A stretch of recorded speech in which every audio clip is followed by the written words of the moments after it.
انسان کی زندگی کا سب سے بڑا دھوکہ، سب سے بڑی ڈیلوژن اور سب سے عظیم ترین غرر یہ ہے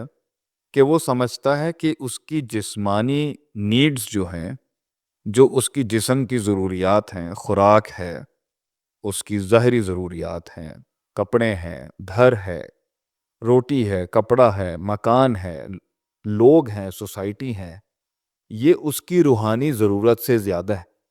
ہم اس بات کے منکر نہیں، یا دین اسلام اس بات کا منکر نہیں کہ انسان کی رزق جو ہے، اس کی ضرورت، اس کی جسم کی ضرورت، اس کی نشو و نما اور اس کی تحسین اور اس کی تکمیل، اس کا دفاع اور اس کا جمال، اس کو ایکچولائز کرنا اور اس کو پائے تکمیل تک پہنچانا اس کی بنیادی اور بیسک نیڈ ہے اور اس کے رائٹس بھی ہیں۔ مگر روحانی ضرورت کو، انسان کی قلبی اطمینان کو، اس کے روحانی سکون کو، جس کا تعلق اس کی ذہنی قرار کے ساتھ ہے، ذہنی راحت کے ساتھ ہے، قلبی سکون کے ساتھ ہے، اس کو مائنس کر کے یا اس کی نفی کر کے انسان نہیں رہتا، تو انسان سکون میں کیسے آئے گا؟ اللہ تعالیٰ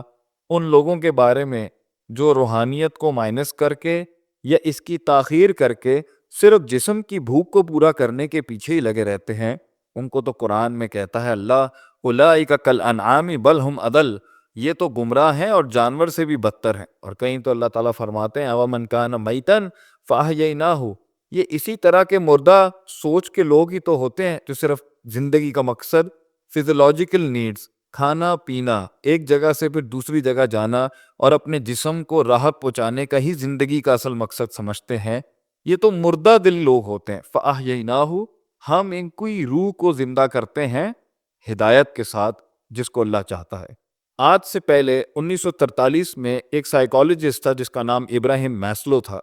اس نے ایک تھیوری آف نیڈز اور ہیومن موٹیویشن بیہیویئرل سائیکالوجی کہ انسان کی نفسیات کیسے اس کے رویے اور اس کے بیہیویئر کے اوپر متاثر ہوتی ہیں، اس پر اس نے ایک تھیوری دی تھی جس میں اس نے کہا تھا کہ انسان کی سب سے پہلی ضرورت اس کی فزیولوجیکل، اس کی حسی ضرورت ہے جو کہ جسمانی ضرورت ہے، کھانا پینا پہننا کپڑا اشیاء اور یہ،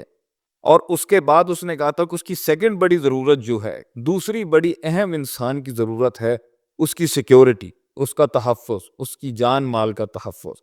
اور تیسری اس نے کہا تھا کہ اس کی تیسری ضرورت انسان کی جو ہے، جو پرائرٹی میں آتی ہے، وہ ہے اس کا سوشل سرکل، اس کی بلونگنگ، کہ وہ کون ہے، وہ کہاں بلونگ کرتا ہے، اس کا قبیلہ کیا ہے، اس کی ذات کیا ہے، اس کی مطلب لوگ کیا ہیں۔ اس کا سنین کی آیت نمبر 38 کے اندر ابراہیم علیہ السلام کی اس دعا کا کیا کریں جس کے اندر انہوں نے اللہ تعالیٰ سے، جب انہوں نے اسماعیل علیہ السلام کو اور ہاجرہ علیہ السلام کو ایک ایسی وادی میں چھوڑ دیا، بواد غیر ذی زرع، جدھر کوئی کھیتی باڑی نہیں تھی، صفا اور مروہ کے پہاڑیوں کے بیچ کے اندر کوئی انسان نہیں تھا، کوئی معاشرہ نہیں تھا، کسی قسم کا کوئی مسکن نہیں تھا، کوئی خوراک نہیں تھی، پانی نہیں تھا، لوگ نہیں تھے، کوئی سیکیورٹی بھی نہیں تھی، ایسی جگہ پر چھوڑ کے گئے۔ اللہ نے حکم دیا کہ یہاں چھوڑ کے جائیں، کہ جہاں پر نہ انسان تھا اور نہ کسی قسم کا سہارا۔ تو اس وقت آپ نے اللہ سے ایک دعا کی،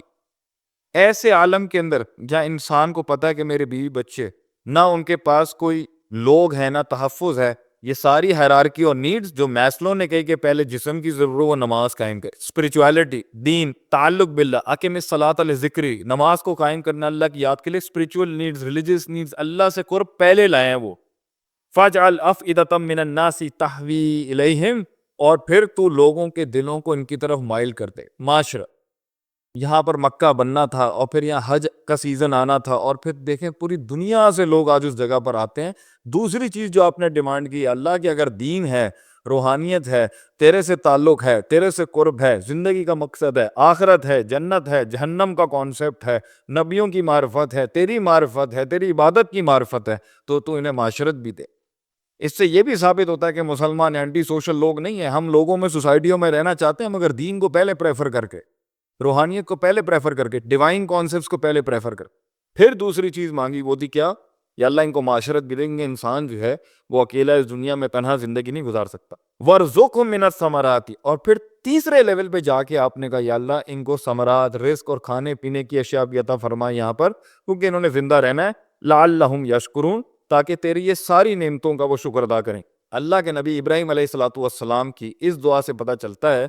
کہ ٹھیک ہے ایک لیول تو ہے کہ انسان کی بیسک نیسیسٹی فزیولوجیکل نیڈز ہیں، اس کی ذاتی ضروریات ہیں، پھر اس کے بعد اس کا تحفظ ہے، پھر اس کے بعد اس کا جو ہے وہ معاشرت ہے، پھر معاشرت کے بعد اس کا دین ہے، روحانیت ہے، مگر اعلیٰ ترین قوموں کا اور میکسیمائز آپٹیمائز ورژنز کی قوموں کا اور ایکچولائز ورژن کی قوموں کا، اور وہ قومیں جو دنیا میں قیادت بھی کرتی ہیں اور وہ انسان بھی جو دنیا میں قائد بنتا ہے اور نیچے سے اٹھ کے اوپر کے لیول پر آتا ہے،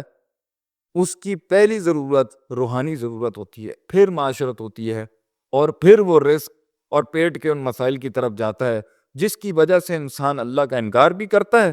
اور جس کی وجہ سے اس دنیا کی اپنی ضرورت سے زیادہ نیڈز کو کراس کر کے بانڈز پر جب جاتا ہے اور ڈیزائر اور شہوات کے پیچھے لگتا ہے، تو پھر دین بیداری آتی ہے، پھر اس دنیا کی زندگی کے اوپر، اس مچھر کے پر جیسی زندگی کے اوپر، اس مچھر کے پر جیسی دنیا کے اوپر، جسے سجن المومن کہا گیا ہے کہ مومن کا قید خانہ و جنت الکافر کہا گیا ہے، جسے جناح بعوضہ کہا گیا ہے کہ یہ مچھر کے پر سے بھی زیادہ قلیل ہے اس کی حیثیت اللہ کے ہاں، انسان اس کو بڑا بناتا ہے اور روحانی قرآنی شرعی زندگی سے دور بھاگتا ہے۔ اللہ تعالی ہمیں ابراہیم علیہ الصلوۃ والسلام کی اس دعا کے مصداق میں اپنی دینی روحانی تعلق باللہ کی ضرورت کو سب سے پہلے پرائرٹی اور ترجیح دینے کی توفیق عطا فرمائے، آمین یا رب العالمین۔